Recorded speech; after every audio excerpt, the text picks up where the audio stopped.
ચાલો મિત્રો, જય સ્વામિનારાયણ. આજે આપણે ઋતુચક્ર ને વિવિધ ઘટનાઓ દર્શાવતી આકૃતિ આપેલી છે. તો ઋતુચક્ર એટલે શું એની આપણે વાત કરીએ તો સૌપ્રથમ માનવ પ્રાઇમેટ શ્રેણીના માનવ વાનર એપ્સ ની અંદર જે પ્રજનન ચક્ર જોવા મળે છે એને આપણે ઋતુચક્ર તરીકે ઓળખીએ છીએ. ઋતુચક્ર મિત્રો માનવની અંદર સ્ત્રીમાં એક કુદરતી થતી ઘટના છે અને એ ઘટના જે છે એમાં કોઈ પણ સ્ત્રી જ્યારે પ્રથમ એના જીવનમાં યૌવનારંભ એડલ્ટ બને ત્યારે આ ઋતુસ્રાવ થતો હોય છે. એને આપણે રજોદર્શન તરીકે ઓળખીએ છીએ. અને આ રજોદર્શન જે થાય એમાં દર મહિને એક વખતે આ રજોદર્શનની ક્રિયા થાય. તો જે ઋતુસ્રાવ થાય, પ્રથમ ઋતુસ્રાવ થાય અને બીજો ઋતુસ્રાવ, એની વચ્ચેનો જે સમયગાળો જે છે તે ચક્ર છે એને આપણે ઋતુચક્ર તરીકે ઓળખીશું. એટલે એક મહિનો દાખલા તરીકે અહીંયા 24/7 એ ઋતુસ્રાવ થયો, બીજો ઋતુસ્રાવ થવાનો 24/8. તો એ બંને વચ્ચે સમયગાળો જે ચક્ર છે એને ઋતુચક્ર કહીશું. અને એ સમયગાળામાં મધ્યાહને પ્રત્યેક ઋતુચક્ર થાય એના મધ્યે એક અંડકોષપાત થતો હોય છે. એટલે મહિનામાં એક વખતે અંડકોષપાત થાય. તો આ ક્રિયાઓ જે છે એ સ્ત્રીની અંદર જોવા મળતી ઘટના છે અને એ બી ગર્ભાશયની અંદર. તો એ બાળક ગર્ભધાન માટે આ પૂર્વ પ્રિપેરેશન છે, તૈયારીઓ છે. તો મિત્રો અહીંયા આપણે જોઈએ હવે તો આમાં 3 તબક્કા આપેલા છે. તો પ્રથમ તબક્કો જે છે એ ઋતુસ્રાવ. તો ઋતુસ્રાવ જે છે એ પ્રત્યેક સ્ત્રીની અંદર એના જીવનકાળની અંદર એ જ્યારે એડલ્ટ બને ત્યારથી ચાલુ થાય. અને ઋતુસ્રાવ જે છે એ 50 વર્ષની સ્ત્રી થાય ત્યારે આ ઋતુસ્રાવ એ કુદરતી બંધ થતો હોય છે. જે અવસ્થાને આપણે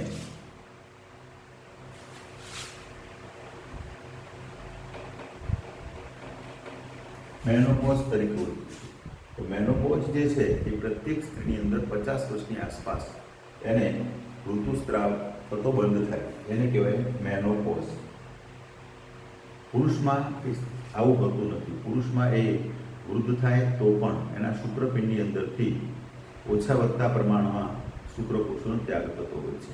પણ સ્ત્રીની અંદર 50 વર્ષની સ્ત્રી થાય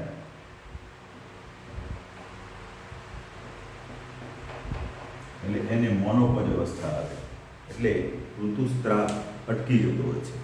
તો મિત્રો અહીંયા આપણે મોનોપોઝની થોડીક વાત કરી લીધી. હવે સૌપ્રથમ આપણે વાત કરીએ ઋતુસ્રાવની મિત્રો. તો ઋતુસ્રાવ જે છે એ ટોટલી એના દિવસો 28 હોય છે ઋતુચક્રના, 28 થી 29, 28 to 29.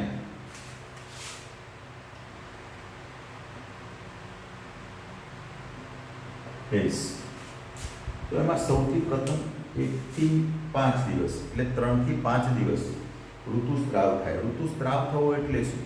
તો ઋતુસ્રાવ એટલે બીજું કશું જ નથી. એમાં જે લાલ કલરથી આપણે સ્તર બતાવ્યું છે એન્ડોમેટ્રિયમ સ્તર છે અથવા તો ગર્ભાશય અસ્તર છે. એ અસ્તરની રુધિર વાહિનીઓ તૂટે, અસ્તર તૂટે એટલે એમાંથી રક્તનો સ્ત્રાવ થાય. અને એ રક્તનો સ્ત્રાવ એ યોનિ માર્ગ મારફતે બહાર ધકેલાય. આને કહેવાય ઋતુસ્રાવ. અને આ 3 થી 5 દિવસ સુધી આ ક્રિયા ચાલે છે. તો પ્રથમ અહીંયા 3 થી 5 દિવસ સુધી આ ઋતુસ્રાવ થાય, પછી કુદરતી છે, ઓટોમેટિકલી બંધ થઈ જાય. અને ત્યારબાદ બીજો તબક્કો જે આવે, આ પ્રથમ તબક્કો છે. એટલે આપણે એક તબક્કામાં યાદ રાખીશું, પહેલો કયો? ઋતુસ્રાવ. આટલા દિવસમાં થાય. ઋતુસ્રાવનો મતલબ શું થાય? તો ગર્ભાશય અસ્તર અથવા એન્ડોમેટ્રિયમ સ્તર જે છે એમાંથી રુધિર વાહિનીઓ જે છે અને અસ્તર એ તૂટે, વિઘટન થાય એટલે એમાંથી રક્તનો સ્ત્રાવ થાય. એ પ્રવાહી જે બને એ યોનિમાર્ગ દ્વારા બહાર ધકેલાય. આને કહેવાય ઋતુસ્રાવ તરીકે ઓળખવામાં આવે. હવે ઋતુસ્રાવ પૂરો થાય પછી પુટકીય તબક્કો આવે મિત્રો. આપણે પુટકીય તબક્કો જે છે એ 6 થી 13 દિવસનો હોય, 6 to 13 days. તો આ બીજા નંબરમાં આવશે આ પુટકીય તબક્કો. હવે પુટકીય તબક્કો જે છે તો અહીંયા શું હતું? ઋતુસ્રાવ જોઈ લીધો. પુટકીય તબક્કો જે છે બીજા નંબરનો.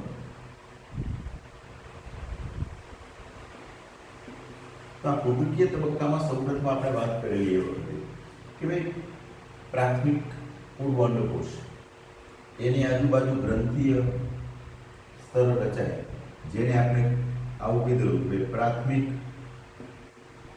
પુટિકા. પ્રાથમિક પુટિકા પછી આવે દ્વિતીય પુટિકા. ઓકે, દ્વિતીય પુટિકા આવે એટલે પહેલી, બીજી, ત્રીજી. તો આ પહેલી પ્રથમ પ્રાથમિક પુટિકા, પછી આ જે છે દ્વિતીય પુટિકા, અને આ આપણે લઈએ બરોબર છે, આગળ વધતી જાય બરોબર. તો કે એ આગળ વિકાસ થતો જાય એટલે આ તૃતીય પુટિકા. તૃતીય પુટિકા બને છે. તો આ આપણે જોયેલું છે આગળ કે ભાઈ આની અંદર એન્ડ્રમ જે જગ્યા હોય છે એમાં પ્રવાહી ભરેલું હોય છે, એની લાક્ષણિકતાની વાત કરેલી. હવે આ તૃતીય પુટિકા જે છે એની અંદર આપણે વાત કરેલી, તો એમાં દ્વિતીય પૂર્વ અંડકોષ હતો. હવે આ જે તૃતીય પુટિકા જે છે એ ગ્રાફિયન પુટિકામાં પરિણમે. એટલે ગ્રાફિયન પુટિકામાં પરિણમે એટલે એની અંદર તો ઓલરેડી આ દ્વિતીય પૂર્વ અંડકોષ તો છે જ. આ ગ્રાફિયન પુટિકા જે છે એ આ 13 દિવસનો ગાળો બતાવેલો છે. એ વખતે આ પ્રોજેસ્ટેરોન એસ્ટ્રોજન્સ આ જે સ્ત્રાવ છે એ પણ બહુ જરૂરી છે. તો આ બંનેની આપણે વાત કરતા પહેલા આપણે જોઈએ તો આ વખતે અહીંયા પિટ્યુટરી અંતઃસ્ત્રાવ બતાવેલા છે બે, ટેસ્ટોસ્ટેરોન અને એસ્ટ્રોજન્સ અને પ્રોજેસ્ટેરોન. અને અંડપિંડીય ઘટનાઓ છે કે આ બીજા નંબરમાં આવશે. આ પુટકીય તબક્કો, પુટકીય તબક્કો પણ કહેવામાં આવે અથવા તો એને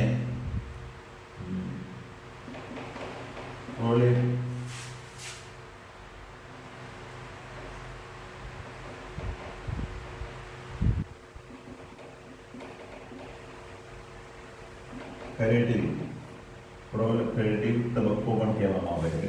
અંડપિંડીય પુટકીય તબક્કો પણ આપણે એને કહેવામાં આવે છે. એક શબ્દ આપેલો છે તો પુટકીય તબક્કો, અંડપિંડીય તબક્કો અથવા પ્રોલેફેરેટિવ તબક્કા તરીકે એને ઓળખવામાં આવે છે. તો આ પુટિકાઓનું નિર્માણ થાય મિત્રો. એટલે પ્રથમ પ્રાથમિક પુટિકા વિકાસ પામતી જાય એટલે ધીમે ધીમે દ્વિતીય પુટિકામાં પરિણમે. દ્વિતીય પુટિકા જે છે એ તરત તૃતીય પુટિકાની અંદર નિર્માણ પામશે. આ વખતે બ્લડની અંદરથી GnRH એટલે ગોનેડોટ્રોપિન રિલીઝિંગ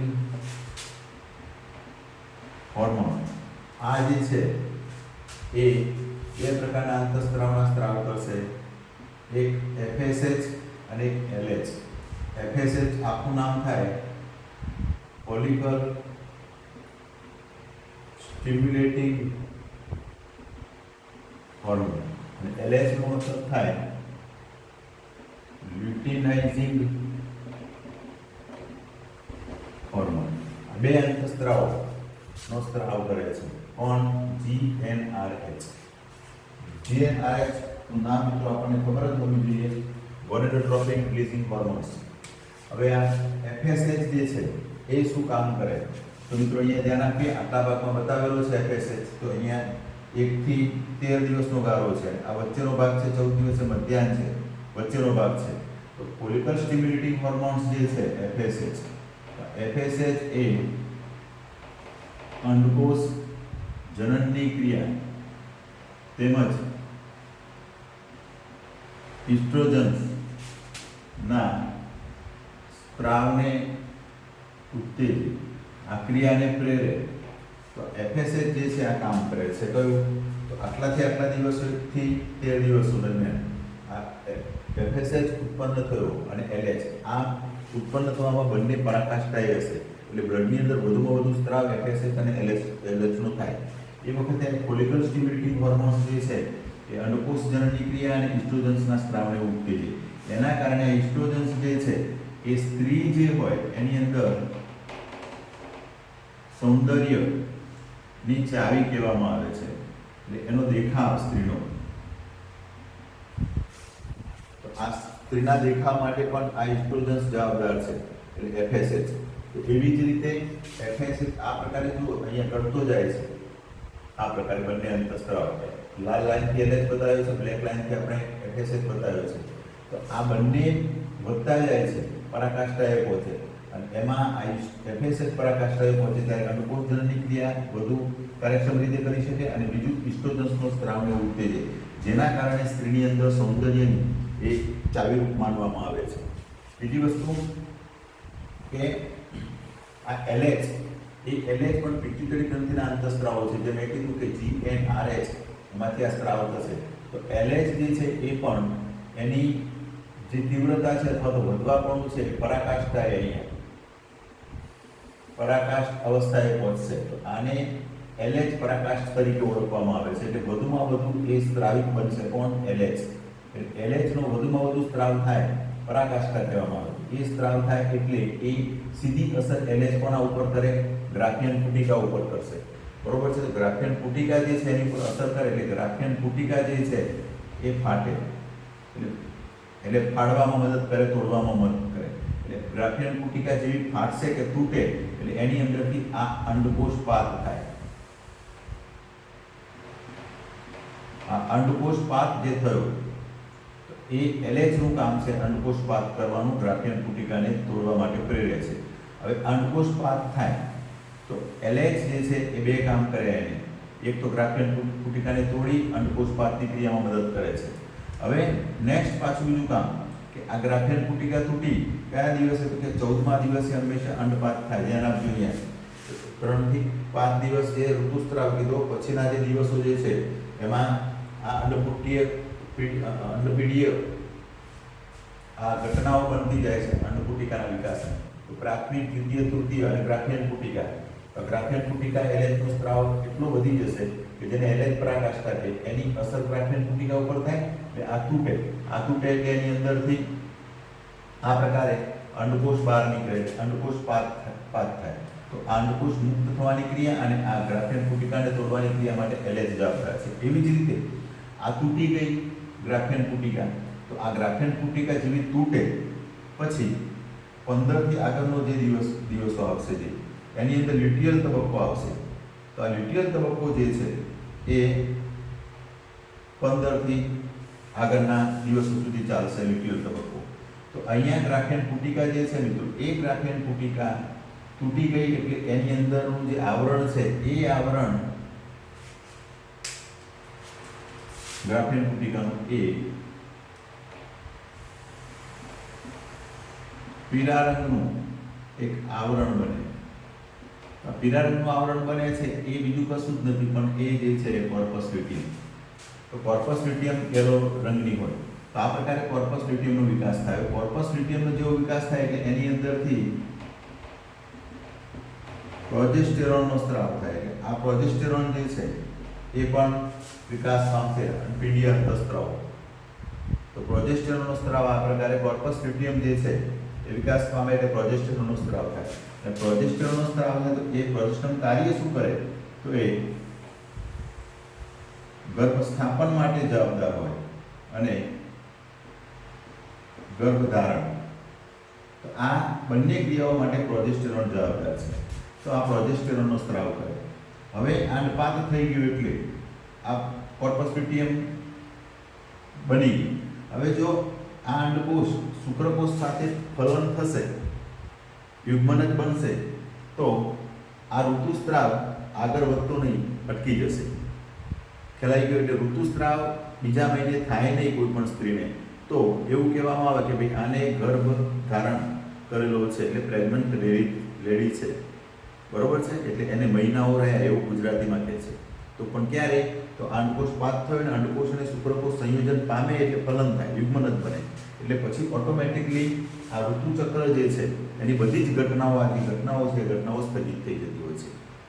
પણ જો અંડકોષ શુક્રકોષ સાથે ફલનની ક્રિયા ન કરી શકે તો આ કોર્પસ લ્યુટિયમ જે છે એ ધીમે ધીમે વિઘટન પામે. તો આ વિઘટન પામેલી છે. વિઘટન પામે એ વખતે શું થશે? તો વિઘટન પામે એ વખતે આ જે એન્ડોમેટ્રિયમ સ્તર છે, તો અંડકોષ પાક થાય ત્યારે એન્ડોમેટ્રિયમ સ્તર જે છે એ થોડું જાડું પૃષ્ઠ બને. કેમ? કારણ કે ગર્ભના સ્થાપન માટે એ તૈયારીઓ કરતું હોય છે.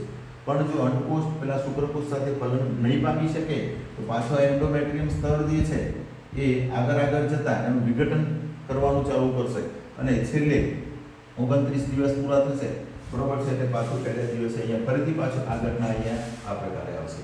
તો ઋતુસ્ત્રાવ પાછો ફરીથી ચાલુ થાય. પણ ઋતુસ્ત્રાવ ક્યારે ચાલુ થાય? કે જ્યારે ફલનની ક્રિયા ન થાય તો. ફલન થઈ જાય છે પછી આ ચક્ર જે છે એ બંધ થઈ જાય અને બધી જ ઘટનાઓ લગભગ બંધ થતી હોય છે. તો આ પ્રકારે મિત્રો બહુ સિમ્પલ છે ઋતુચક્ર. ઋતુચક્ર સ્ત્રીની અંદર મહિનામાં એક વખત આવતું હોય છે અને એમાં જમણી અને ડાબી બંને બાજુની જે અંડપિંડ છે એમાંથી ક્રમશઃ આ બાજુથી આ 24/7 અંડકોષ છૂટો પડે કોઈ છોકરીની અંદર, મેન્સિસ એટલે ઋતુસ્ત્રાવ થયો એને, તો બીજા મહિને એ ડાબી બાજુના અંડપિંડની અંદરથી એક અંડકોષ છૂટો પડે, પછી પાછો જમણી બાજુ. ઓલ્ટરનેટ અંડપિંડમાંથી અંડકોષો છૂટા પડતા હોય છે. ઓકે, પણ કેટલાક કિસ્સાઓમાં એવું પણ બનેલું છે કે એક જ બાજુના અંડપિંડની અંદરથી અંડકોષો છૂટા પડેલા હોય છે. તો આ પ્રકારે આ જે મેટર છે ઋતુચક્રની વિવિધ ઘટનાઓ, તો પ્રથમ અહીંયા સમજી લીધી આપણે. પહેલી ઋતુસ્ત્રાવ થાય, પછી પુટકીય તબક્કો એટલે આ પહેલા ઋતુસ્ત્રાવ, પછી આ પુટકીય તબક્કો અને આ લ્યુટિયલ તબક્કો. તો આ ઘટનાઓ થતી હોય ત્યારે પિટ્યુટરી અંતઃસ્ત્રાવ ગોનેડોટ્રોપિન રિલીઝિંગ હોર્મોન જે છે એની અંદરથી FSH LH મુખ્ય અંતઃસ્ત્રાવનું નિર્માણ થાય, એને રુધિરમાં ભરે અને એનું પ્રમાણ બહુ જ ઊંચું વધી જતું હોય રુધિરમાં, જેના કારણે ફોલિકલ સ્ટિમ્યુલેટિંગ હોર્મોન્સ જે છે એ હંમેશા અંડકોષજનની ક્રિયાને પ્રેરે અને એસ્ટ્રોજન્સના સ્ત્રાવને ઉત્તેજે, જેના કારણે સ્ત્રીની અંદર સૌંદર્યની ચાવી માનવામાં આવે છે. બીજી વાત કરીએ LH, તો LH પણ એક પરાકાષ્ઠા આવી જશે, ખૂબ વધશે બ્લડની અંદર એની માત્રા, એટલે એને LH પરાકાષ્ઠા તરીકે ઓળખીશું. જેની LHની અસરના કારણે ગ્રાફિયન પુટિકા ફૂટે એટલે એની અંદરથી અંડકોષ પાત થાય. અંડકોષ મિત્રો હંમેશા 14મા દિવસે પાત થતો હોય છે, મધ્યાહન ભાગે. તો આ પ્રકારે અંડકોષ મુક્ત થાય ત્યારે કોર્પસ જે બાકી રહેલી ગ્રાફિયન પુટિકા જે છે એ પીળા રંગનું એક આવરણ બનાવે, જેને કોર્પસ લ્યુટિયમ તરીકે ઓળખીએ છીએ. કોર્પસ લ્યુટિયમ જે છે એ આગળ વિકાસ કરતી જશે, એની અંદરથી પ્રોજેસ્ટેરોનનો સ્ત્રાવ થશે. અને પ્રોજેસ્ટેરોન એ હંમેશા ગર્ભ સ્થાપન, ગર્ભ ધારણ માટે જવાબદાર અંતઃસ્ત્રાવ છે. જો અંડકોષ અને શુક્રકોષ ફલનની ક્રિયા નહીં કરે તો આ કોર્પસ લ્યુટિયમ વિઘટન પામશે અને ફરીથી પુનઃ પાછું ઋતુસ્ત્રાવની ક્રિયા થશે. પણ જો અંડકોષ શુક્રકોષ સાથે મિલન થશે અથવા તો ફલન થઈ જશે, યુગ્મન જ બનશે, તો આ જે એન્ડોમેટ્રિયમ સ્તર જે છે એ વિઘટન નહીં પામે અને ટોટલી ઋતુચક્રની બધી જ આ તમામ ઘટનાઓ જે છે એ સ્થગિત થઈ જશે. તો સ્ત્રીની અંદર હંમેશા 50 વર્ષની આસપાસ એને ઋતુચક્ર કુદરતી બંધ થઈ જતું હોય છે, એટલે અંડપિંડની અંદરથી અંડકોષોનો સ્ત્રાવ બંધ થતો હોય છે. એને આપણે મેનોપોઝ તરીકે ઓળખીશું. પણ કોઈ પણ સ્ત્રી એના જીવનમાં પ્રથમ વખત જો ઋતુસ્ત્રાવ થાય તો એને મોનાડ તરીકે ઓળખવામાં આવે છે. આપણી ચોપડીમાં નથી આપેલું પણ એક શબ્દ છે, મોનાડ તરીકે ઓળખવામાં આવે છે. ફર્સ્ટ ટાઈમે જે રજોદર્શનની ક્રિયા કે ઋતુસ્ત્રાવ થાય એને કહેવામાં આવે છે. તો આ બધી ઘટનાઓ જે છે એ અહીંયા આપણે વ્યવસ્થિત જોઈ છે. આકૃતિ બહુ એટલે આકૃતિ તમારે તૈયાર નથી કરવાની, પણ આકૃતિ સમજવા માટે, થિયરી સમજવા માટે ખાસ ધ્યાન આપવાની છે. હવે મિત્રો અહીંયા જો ફરીથી યાદ કરેલો 3 તબક્કા ઋતુસ્ત્રાવ પહેલો તબક્કો, બીજો પુટકીય તબક્કો અથવા તો પ્રોલિફરેટિવ તબક્કો અને લ્યુટિયલ તબક્કો. આ 3 તબક્કા યાદ રાખવાના. પહેલા તબક્કાની અંદર ઋતુસ્ત્રાવ થાય 3 થી 5 દિવસનો સમયગાળો, એની અંદર એન્ડોમેટ્રિયમ સ્તર અથવા તો ગર્ભાશય સ્તર એની રુધિરવાહિનીઓ તૂટે, રક્તસ્રાવ થાય, એની માર્ગથી બહાર નીકળે, એ સ્ત્રાવને આપણે ઋતુસ્ત્રાવ કહીશું. ત્યારબાદ પુટિકીય તબક્કો, એટલે આપણે આગળ જોયું પ્રાથમિક, દ્વિતીય, તૃતીય પુટિકા અને છેલ્લે ગ્રાફિયન પુટિકા તૂટે. પણ આ તૂટે તે એક પહેલાં રુધિરની અંદર પિટ્યુટરી અંતઃસ્ત્રાવ FSH LH નો સ્ત્રાવ થાય, એટલે LH જે છે આ ગ્રાફિયન પુટિકાને તોડવામાં મદદ કરશે અને અંડપાતની ક્રિયામાં મદદ કરશે. તો અંડપાત જે થાય 14મા દિવસે, ત્યાર પછી આ ગ્રાફિયન પુટિકા જે છે એ પીળા રંગનું એક આવરણ બનાવે, જેને કોર્પસ લ્યુટિયમ કહીશું. એ આગળ વૃદ્ધિ કરતી જશે કર્પોસિટી. ક્યારે? કે જ્યારે અંડકોષ શુક્રકોષ સાથે ફલનની ક્રિયા કરે તો એ વિકાસ થશે. અધરવાઇઝ એ વિઘટન પામી જાય છે અને હંમેશા કર્પોસિટીમાંથી પ્રોજેસ્ટેરોનનો સ્ત્રાવ થાય જે ગર્ભધારણ ગર્ભસ્થાપન માટે જવાબદાર હોય છે. એવી જ રીતે FSH છે તો એ અંડકોષજનની ક્રિયા અને ઇસ્ટ્રોજન્સના સ્ત્રાવને ઉત્તેજે છે.